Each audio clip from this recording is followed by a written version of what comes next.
Coach, how far along is your group compared to maybe this time a year ago? Compared to this time a year ago, really far along. Just having the full season with most of those guys last year, and having a full spring, and then this camp. They're in terms of knowledge of the offense, and then the technical part of what they're doing. They're a long way ahead of where they were. Really pleased with that part of it. What does Jordan Wilson bring to the fold, and how has he done in coming back from the injury? Yeah, you can see just physically, he's a different guy than what we had, and he gives us a physical element in that group, just a bigger body and athleticism, and brings a lot of experience. And he's done a great job in camp. He's had to learn the system. It's one thing to hear it on paper in the meeting room, but to actually go out there on the field and have to execute it. But he's done a great job in camp of putting it all together, and looking forward to seeing what he does this year.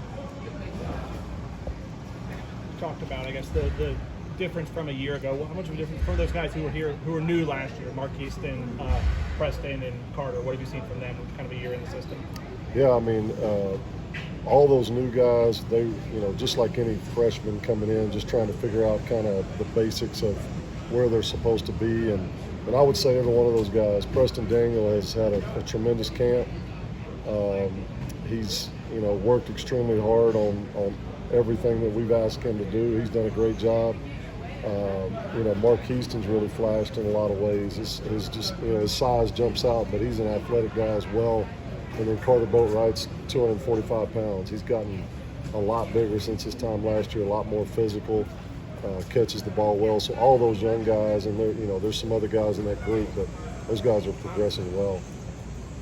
Jackson West, one of those guys in that group who could probably help you this year. Yeah, he definitely is. Jackson is, he brings a physical edge and has had a good camp. He really has. He's like any freshman. He's still trying to learn some of the basics of what we're doing, but I think at some point this year, I think you'll see all those guys have a shot to help us.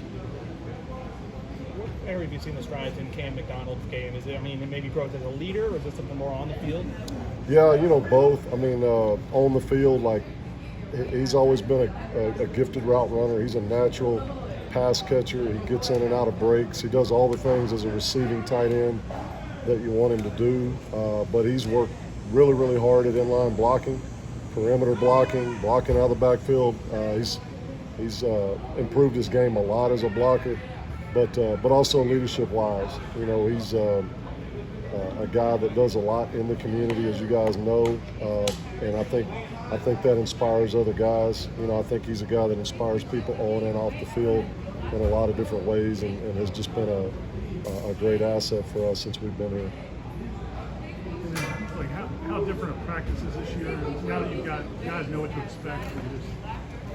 Yeah, just having the normal process of off-season, spring, summer, that all being basically uninterrupted, with the exception of your normal COVID stuff, but not having a huge gap where there's a shutdown.